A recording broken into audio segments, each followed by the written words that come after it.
Now, as is tradition, we're going to start off with a bit of a silly one here. This is Bethan on plot number 12, and as we go inside, you'll see why I included this on the list. But if we take a look to the right here, we will see this giant mill that the player has included here. The player said that their goal was to make this as big and obnoxious as possible to annoy their neighbor on the plot down there that you can see. And I would say that this player definitely achieved their goal. Now, every house on this list includes something unique, some cool feature that I had not seen on any of the Alliance houses that I looked at over the PTR. And when we go into the main room here, we can see that Bethan has actually created a bit of a jumping puzzle for us to get up top. Now, as we go and complete the puzzle and we get to the top here, we can see why this was included in the list. You see, Bethan spent their time figuring out the little quirks and glitches in the housing system. Here, Bethan shows us a weird little puzzle. You actually can't walk through this part of the area in any normal way, but if you stand in the corner and specifically jump to the right, you actually clip through the items perfectly to be allowed to get through, which is quite interesting actually. And I imagine that there are some ways that you could use something like this to make secret rooms or houses on the side. Now, as we move over here, we'll see this giant arrow that Bethan has created, and this arrow is the reason why we have this included. This arrow is pointing at a little chair that Bethan has clipped through the wall. And if we sit in this chair, we can see that we ourselves clip through the wall, and we are now out in the actual area that our homes are held. Whenever you create a home, you get a little instance just like this. It's this giant blue checkerboard floor with this black background going on forever. And we can actually walk around freely. We can see all of the buildings that Bethan has put together, and we can actually see all of the different items that are sticking out from the walls. And for those of you who are wondering, yes, I did run all the way to the end of this zone. By the way, it is massive. It took a long time to get there. And what's there? Well, it's just the void. Just a big, empty void forever. Next up, we've got a house from Crenthia on plot number 26. And I gotta say that this plot might be one of my favorite Horde plots. It is right on the beach, and as you can see, Crenthia here has taken full advantage of that. We see these beautiful flowers, this incredible gazebo that the person has put together. We see these chairs around the fountain. And as we head to the back of the house, you can see that Crenthia really thought about how the outside area might be used by themselves and their friends. We've got these chairs in the back here and these tables where you can imagine people sitting around and enjoying their time. To the side of the tables, we have this beautiful little stone path that goes over to this rocky fountain that really fits with the aesthetic of the whole area. Not only does it fit the plot, but you could probably convince someone that it was here already, that this is just a part of the area because it matches so well. Now, I did promise that every Horde house on this list would have something I hadn't seen anywhere on the Alliance houses, and of course, Crenthia is no exception. We're gonna start out small, but that doesn't mean it's any less significant. As we head inside, we can see that they have gone out of their way to make this feel very lived in, but more than that, to make it kind of feel like a tavern. To the side here, we have this circular thing, and by the way, there is no circle item. Crenthia had to individually place every corner and line them up, but I love how the pillows and the couch are lined up together to make a nice seating area. We have this cool divider hiding the bathtub, and as we move over to the left here, we can see what makes this house so special. Crenthia has taken the time to set up custom walls within the rooms to partition the rooms out. There is no room option that has this little outcropping here. Crenthia has built that themselves. And as we head upstairs, we can see this concept developed even further. This upstairs room has 3 separate other rooms inside of it, each one themed a different way. I love the way that Crenthia has used these walls and the decorations on them to make it seem as though this is how the room had always been intended. Each of these open bedrooms gives the feeling of a tavern or a boarding house, maybe a hostel where people can stay when they need to over a period of time. we have this elvish wall partitioning a more elvish style bed. And as we go to the left, we see the final bedroom with this horde themed bed and chair. Now up next, we have our first submission from you guys. This is a submission by Leiyan on plot number 12, and this shows off something that you can do with the Horde houses that you cannot do with the Alliance ones. You can see they've flown up here to this little balcony that they've created with a fountain and those bookshelves, and that's something that is unique to the Horde homes. All of the Alliance homes, their features are pointed, they're roof type, but on the Horde homes, you can make these outcroppings that allow you to do something unique with them, as Leiyan has done here. As Leiyan walks to the side of their house, we can see that they've hidden a cute little flamingo in the bush here, and off to the back, we can see that they've created this awesome little area to sit and look at the view of this plot. This plot actually might be one of my favorites. It is secluded and on its own, but it's at the top of one of these spires. It makes it feel like this is your spire. This is your giant rock all to yourself. And as we head inside, we can see that Leiyan has put a ton of work into making this house look incredible. Remember, every single item was placed one by one by the player. All of these wall furnishings, the table, the chairs, all of the carpets, everything on the sidewall here, these little metal wood accents were all placed individually. The way that Leiyan uses the lighting and the different nature elements to make this place feel well thought out and lived in is incredible. But as we go to the back room here, we can see something super unique that makes Leiyan's house stand out even more. It's this window here. Now, important for you to know is that there is no window item. All of the windows in the game are opaque. They're just blue or yellow and they emit light. What Leiyan has done here is used a small closet room on the side and custom built the window, custom placed all of the elements behind it to give you the feeling that this is a real actual window that looks out to the side. It's absolutely stellar work, and when combined with how fantastic and well planned out all the rest of the house is, this really stands out as some exceptional work. Up next, we actually have another viewer submission. This is by Xallian on plot number 42. And we can see that this house is a break from the normal sand and rock that the Baron's feeling normally has. I've included this here not just because all of these different plants are fantastic. The way that Leiyan has built out this little custom entrance, has taken advantage of the pathway into their house, is incredible. And on top of that, it shows that the Horde neighborhood also has these lovely, beautiful, nature-like plots if that's something that you enjoy. Xallian has taken the Horde hut and has made it feel very incorporated into this Ashenvale type zone. And on the inside, man, Xallian has really taken their time here. The use of the wooden beams to create what looks like a structural part that is actually not part of the room. That's something that they have custom made.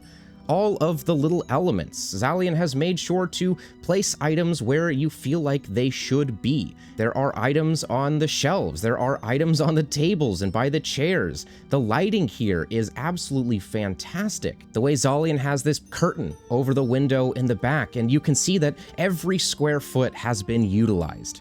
Even down to those cushions sitting on the floor or the little leaves hanging down from some of the walls. Everything here was planned out by Xallian to fit the theme, and it fits it really well. I particularly like this dark lamp over the bed, which I hadn't seen anywhere else before, and I'm a huge fan of the way that Xallian has made sure that all of their lighting fits well. This is something that not a lot of the housing plots had time to work with on the one day that people were building these houses, but you can see that Xallian actually has the option to turn off the specific lighting in the bedroom to make it feel more dark and cozy. And Xallian has made sure that all of their lighting fits this theme, that anything that gives out significant lighting is something that can be toggled off. Now up next, we've got something really cool. This is by Kintaric on plot number 16, and as we fly around the side here, we can see that they have made real good use of the extra options that the Horde huts give you. This back area is something that they have built custom, and the fact that we've got these trees growing out in the gazebo on the top, as well as this incredible bone dragon with the fire in it coming off, makes this house look fantastic at a distance. This house looks absolutely gigantic from the outside. I mean, you've got actual trees growing out of the back of it. The outside of this house here is one of the favorites that I had seen over the course of the PTR. I really like the effort that they put into making this feel gigantic, but at the same time incorporated into the scene. Now, as we head inside, you'll see that most of it is empty, and there's actually a very good reason for that. We can come in and see this fully furnished kitchen, and this is where Kintaric has put all of their item budget. Because as we go around the side, as we pass these chairs and tables, we can see some unique items that Xallian has custom made. This oven in particular is incredible. It's got a working door. It's got these little hot pots right on top of it, these individual fires. It looks like an oven. But of course, there is no oven item. Xallian made that themselves. And that's true when we get to this refrigerator here. Xallian has custom placed the walls and the roof to make a nice little working refrigerator. And I do want to take the time to actually look at these in more detail. We can see that the spout for the sink that Xallian has made is actually a cup moved upside down up into a wooden beam. The oven is actually an upside down fireplace with a couple little fire items on top and a door on its side to make the oven door. And this level of care even goes into the fridge, where Xallian has actually hidden a window behind all of these items to give it that blue glow, that light turning on when you open up the fridge. It's such an incredible detail that you wouldn't notice if you're not looking for it, but really adds to the feeling that this is an actual working fridge. And as we head up to the other furnished room in this house, the bedroom, we can see that the attention to detail has continued. We've got this incredible bed, the lighting, but in particular, as we go through here, we can see the bathroom. Xallian has used this little moonwell here to create the toilet, and as they will helpfully tell us, that Alliance flag is the toilet paper. Now at number 5 here, we've got Azkriel on plot number 7, and man, this one blew me away. On the outside here, we can see we've got this bed and the couch to enjoy your lovely beachfront property, and by the way, a lot of the HORDE plots are beachfront property. It's really good. This feels like an area that you could just sit down and relax, spend your time, go AFK. I really like it.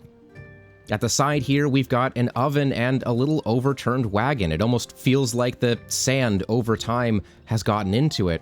And of course, as we look to the right, we can see that Azkriel has not cheaped out on the foliage. This fountain and the gazebo, all of the trees out here have been incorporated so well into this plot that you wouldn't be able to tell all of this was blank until Azkriel got here.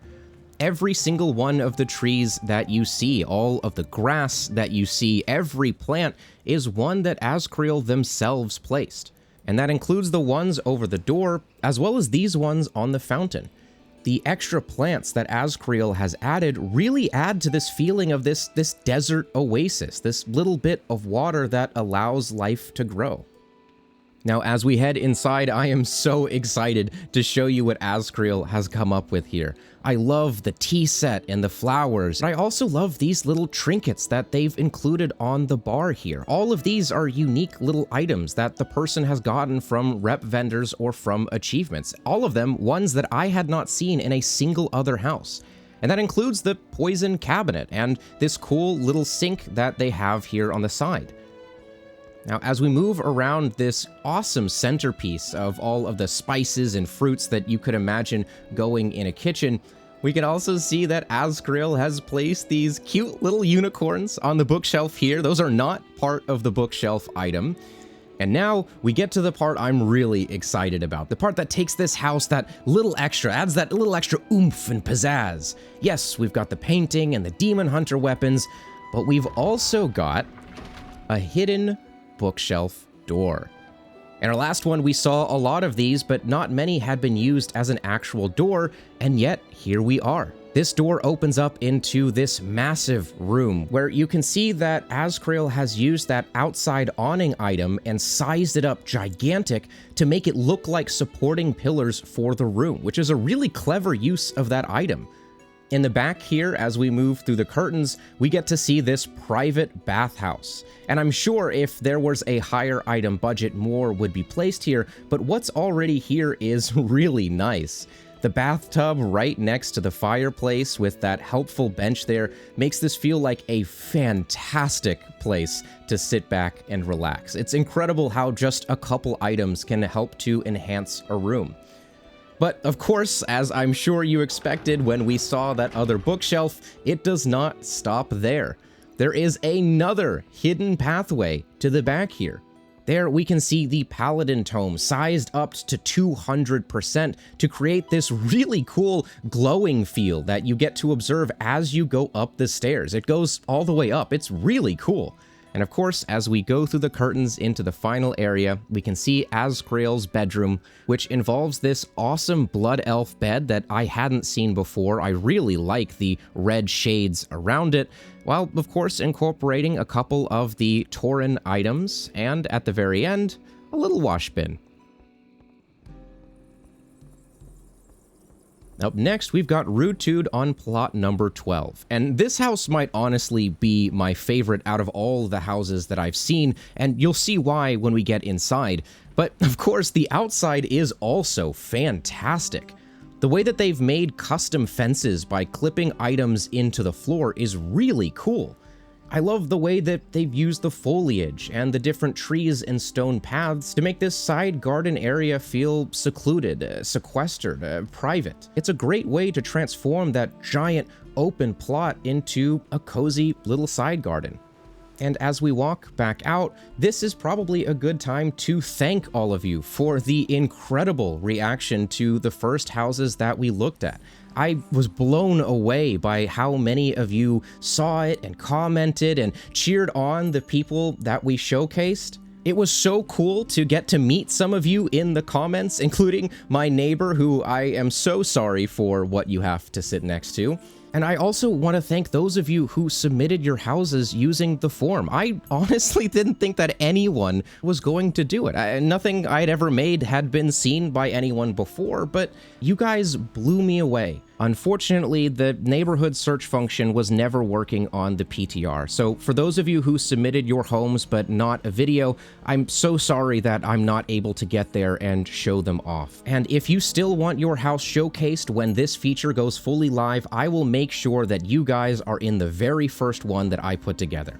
Again, I cannot thank you guys enough. I'm so excited for this feature. Now, as we head inside here, we can see that the entryway is kind of empty, but as with before, there's a really good reason for that.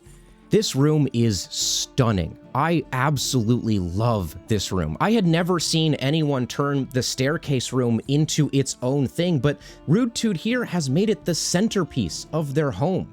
It feels so cozy and lived in, and the way that they've incorporated all of these berries and other plants around makes it feel homey and comfortable. I love the fireplace on the side here. I love the way that Roodtude has used every inch of the space that they have available. This is such a clever use of the bookshelf item. I love to see the bookshelves all over the walls, the skulls on the wall as we climb up, the plants that are all incorporated. Everything here, from the lighting to the fixtures, all of it feels so cozy and well incorporated. I love this home. I really, really like what they've done here. This is incredible.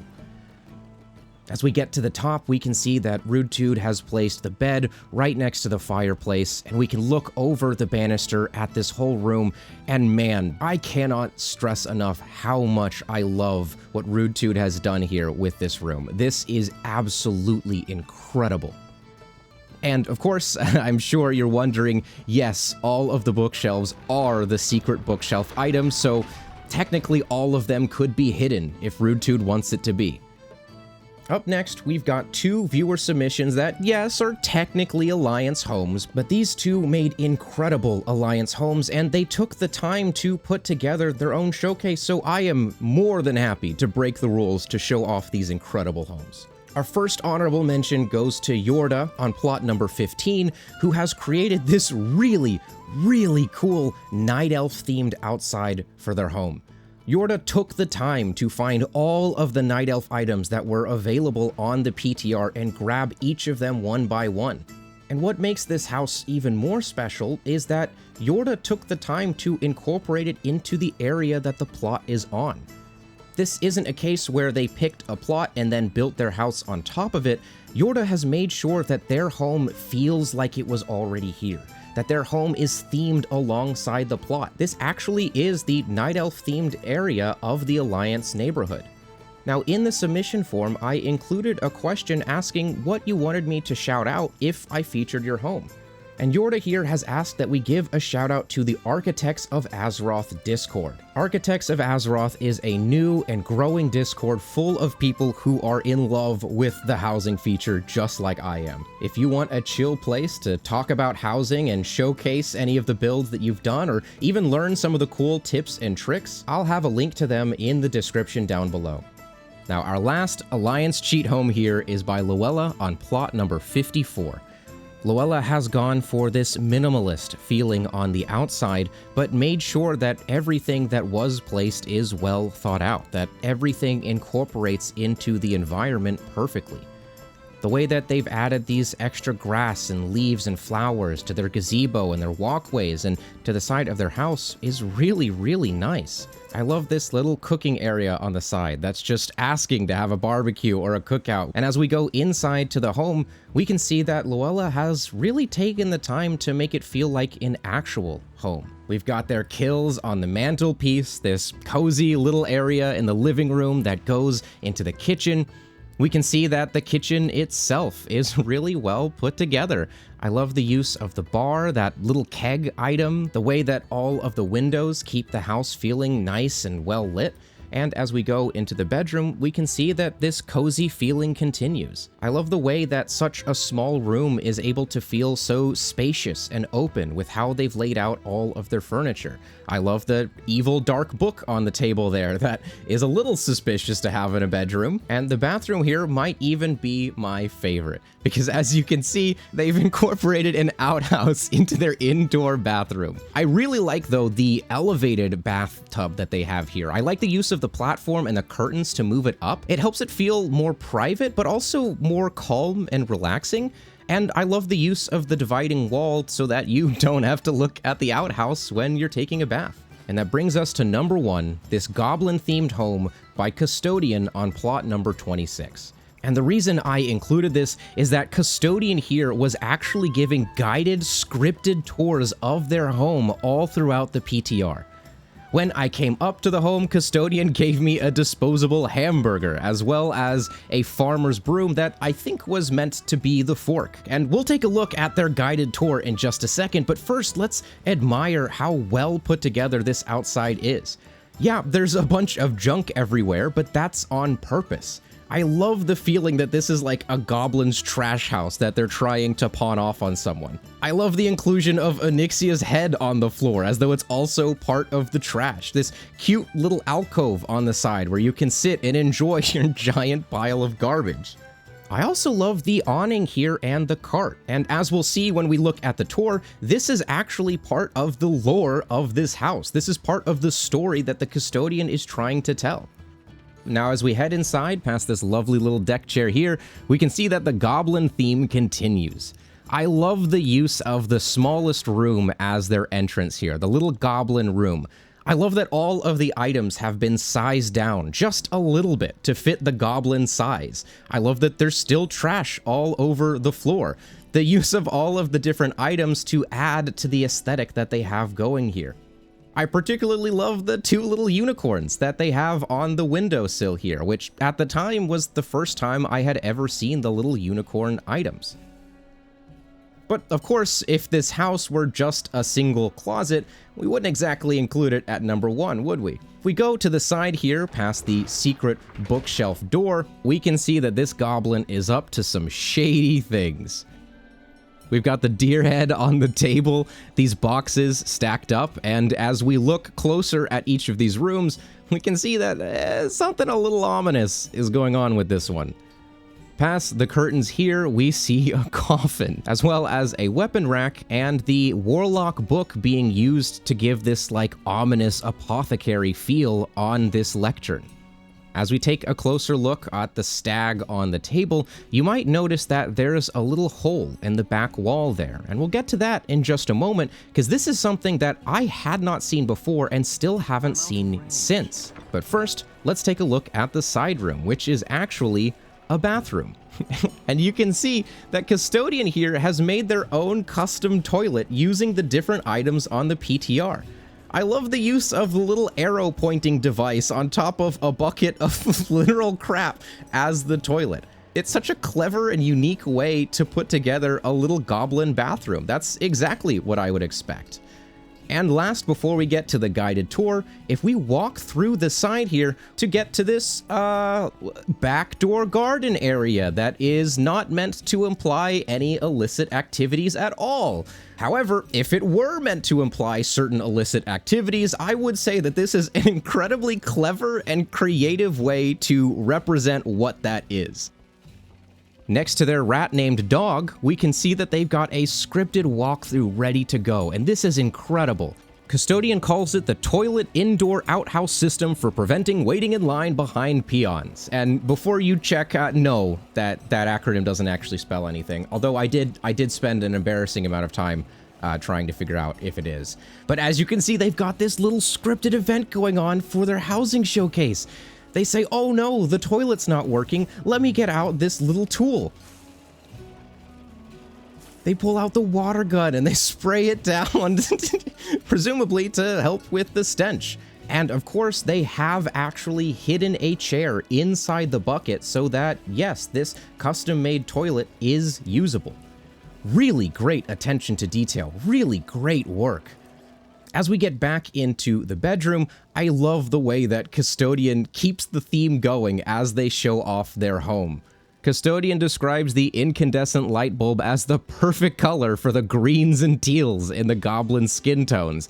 And even further, they have a bit ready to go for the little unicorn items on the window. They weren't just decoration, they're part of the tour. Custodian describes them as highly valuable collectible unicorn figurines, which is such a goblin way to go about describing items on the windowsill. Custodian even has their own story for that head on the mantle we've been seeing in a lot of their houses. Custodian describes how this is an animal that they crashed their Zeppelin into while learning to paint while flying.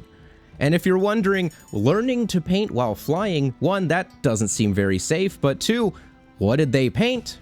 Well, they've got an answer for that too.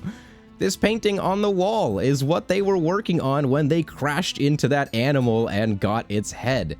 Absolutely stellar work. Not only have they designed every aspect of this house perfectly, they thought about the story that it tells, and they took the time to tell that story.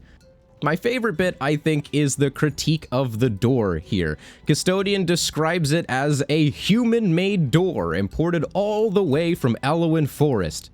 They describe it as having a primitive construction and say that you can tell hours and hours were spent on the door, and yet it is still so flawed. And as if all of that wasn't enough, Custodian even took the time to incorporate their story into what is around their plot. I mentioned earlier that awning with the cart behind it, and here Custodian says, let me introduce you to my neighbors. They specialize in importing Alliance-made goods. And if we go out the house over to the side, we can see that Custodian's plot is actually right next to the Alliance housing vendors on the neighborhood. If you don't know, both neighborhoods have vendors of the opposite faction tucked away somewhere in the neighborhood. And because Custodian has put their house right next to their vendors, they decided to incorporate that into their story. Absolutely fantastic work. Not only has Custodian perfected every single part of their house, from the theming to the story to the walkthrough, but remember, Custodian and everyone else featured here had one day to make most of these things. While the housing playtest was extended into the weekend, all of this footage is from the first day or two. Everything that you have seen, both in this video and the last, were what players could come up with in one day. I am so excited for this housing feature. I know that once people have weeks and months to work with these features, there are going to be some incredible, stellar houses, and I cannot wait to see them. I did see a couple of comments asking, and yes, if you use the toy to get very small, you can fit in the tiny gazebo inside the gazebo inside the gazebo. The only problem is that you can't get out. Once you're in there, you're stuck.